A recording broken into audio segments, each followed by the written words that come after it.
सिंध की तारीख़ ते तहक़ीक़ के सिलसिले में आउं रुख सिंधी अवां सां मुखातिब आहियां।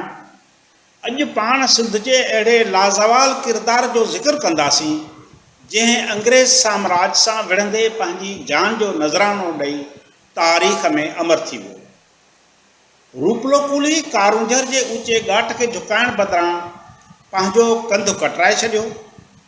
सिंध जो ही सूरमो रूपलो थर जे नंगर पार वारे इलाइक़े जो रवासी हुयो।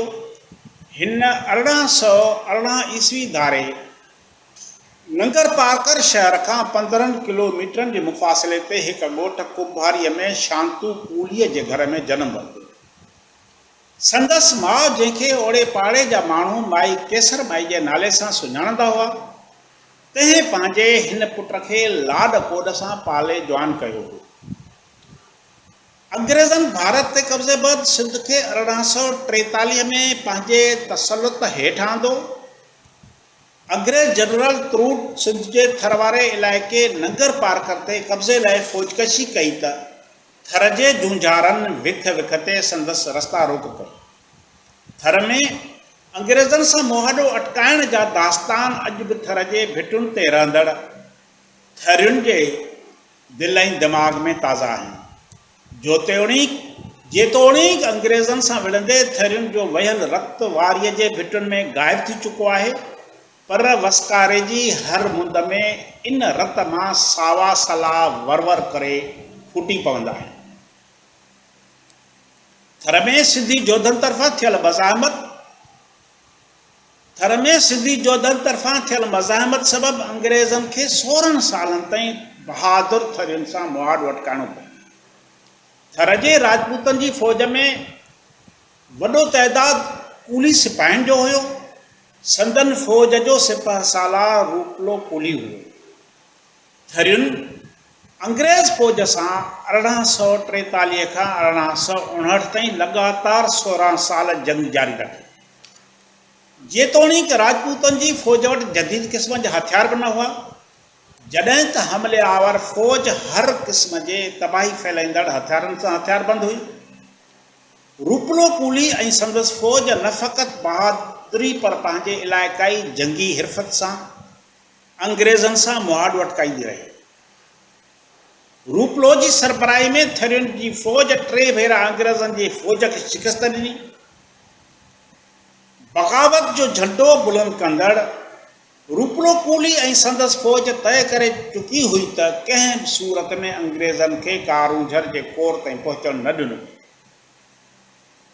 रूपलो कूली 15 अप्रैल 1859 ते बरतानवी साम्राज्य ख़िलाफ़ खुलेआम बग़ावत जो ऐलान करे पंहिंजे सिपाहियुनि समेत सरेआम निकिरी पियो। रूपले कूली पंहिंजे कबीले जे 8000 खां मथे वेढ़ाक माण्हू गॾु करे अंग्रेज़नि जे आफ़ीसुनि ते हमला करे ॾिना।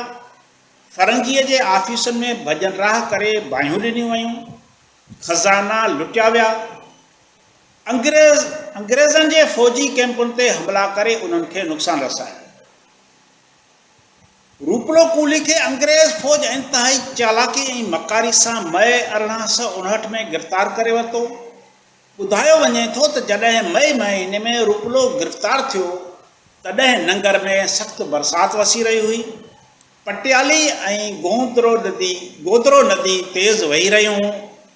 उन ॾींहुं अंग्रेज़नि सां दू बदू वेढ़ विढ़ी वई, जंहिंमें 6000 कूली सिपाही वतन तां वारजी विया, जिन जो खून इन्हनि बरसाती नदियुनि में वहंदो रहियो। पाणी रेटो रत बणिजी वियो। धरती ऐं वतन तां हज़ारें कूली जान जो नज़रानो ॾेई शहादत जो जाम पीअंदा रहिया।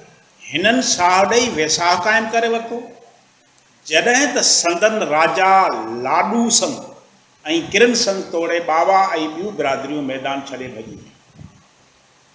हमले आवर फ़ौज जे जनरल त्रूट रूपले ते गिरफ़्तारी बैदि बेइंतहाई बेरहमानू तशद्दुद कयो, जीअं हू पंहिंजे ॿियनि साथियुनि जो बि ॾसपतो ॾिनो, जेकी संदसि गिरफ़्तारी बावजूदि कारूंझर में जंग जारी रखियो वेठा हुआ।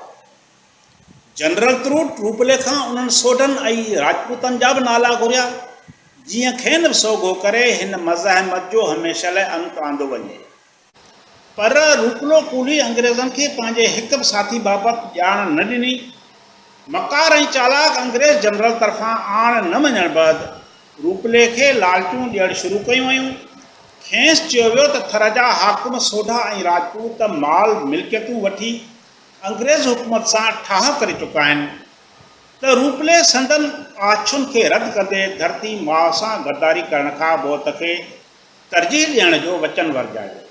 सिंध जो ही सिपाही कारूंझर जा ऊचो ॻाठ करे टार्चर सहंदो रहियो पर आण मञण लाइ तयारु न थियो। अंग्रेज़नि रूपले कूली खे आण मञण लाइ संदसि घरवारी रतन बाई ते बि दबाउ विधो त हू पंहिंजे मुड़ुस जी हयाती बचाइण लाइ किरदारु अदा करे। अंग्रेज़नि तरफ़ां रूपले जी वनीअ खे चितार ॾिनो वञे थो त जेकॾहिं रूपले आण न मञी त तुंहिंजी लॼ लुटी वेंदी। पर हिकु बहादुर सिपाही जी ज़ाल अंग्रेज़नि जे दड़कनि ऐं दहमाननि ॾाढो हीणी थियण जहिड़ी न हुई। हूअ जॾहिं पंहिंजे बाग़ी मुड़ुस सां मिले थी त उन वक़्तु पाण बहादुरी जी अलामत बणिजी वञे थी। हू पंहिंजे वर रूपले खे चवे थी त मतां आण मञे मूंखे थरियाड़ियुनि ॾाढो लॼायो थिए। रतनबाई ज़ख़्मनि में चूर थियल पंहिंजे मुड़ुस जी इन हालत खे ॾिसंदे न डिॼे थी न वरी संदसि जिस्म में ख़ौफ़ सबबु कमड़ी पैदा थिए थी। पर संदसि हथ हवा में लहराइनि था ऐं पंहिंजे वर खे चवे थी त रूपला अंग्रेज़नि जे दोखे में अची उन्हनि सां ठाह न कजांइ, तोखे मारियो वियो त थरियाणियुनि जे कुख मां ऐं मुंहिंजे कुख मां ॼमंदड़ ॿार तुंहिंजो नओं जनम हूंदा। अंग्रेज़ जनरल तुरूट रूपले जे ॿिन्ही हथनि जे आङुरियुनि ते कपह जूं ठहियल वटियूं ठाहे उन्हनि में तेल विझी ॾीए वांगुरु ॿारियो। संदसि ॾहनि आङुरियुनि खे बाहि ॾेई साड़ियो वियो। पर हिन सर्वेच पंहिंजे वतन सां गद्दारी करण बदिरां मौत खे तरजीह ॾिनी। अंग्रेज़ जनरल तुरूट 21 अगस्त 1859 ते रूपले कूलीअ खे फांसीअ ते लटकाए पंहिंजे शिकस्त ऐं बेइज़तीअ जो बदिलो वठण जी नाकाम कोशिश कई। हिन कारूंझर जे कूंदर खे राति जो 8 वॻे नंगर जे पासे में वाक़े सुई गाम जे भरिसां वहंदड़ नंहं जे किनारे ते बीठल बबुर जे वण में टंगे फाही ॾिनी। रूपले जो जिस्म वण जे ॾार में लुॾंदो रहियो। संदसि अज़मत आॾो कारूंझर पंहिंजो कंधु झुकाए छॾियो। सिंध पंहिंजे हिन सुलसिणे पुट जे बहादुरी ते फ़ख़ुर विचां मुरकी ॾिनो। महिरबानी।